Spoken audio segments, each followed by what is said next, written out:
ما ته وښایه ما د کوم سړي زوی د خپل مخې نه پاسولی دی چې ستا په کور پلانکۍ جنډه ده زه تا ته قرآن نه ښیم ستا پلار په ما پسې خبرې کوي زه تا ته قرآن نه ښیم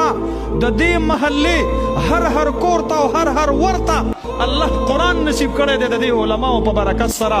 بلا امتیاز بغیر د تفریق او بغیر د فرق نه دې علماو له خو الله دومره لوی لوی سینې ورکړي دي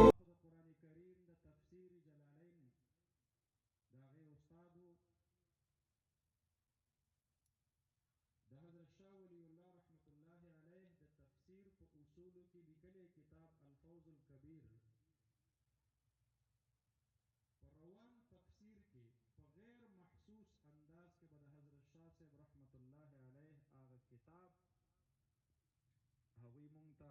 په ډېره اسانه ژبه کې پړاوو یو ساده مزاج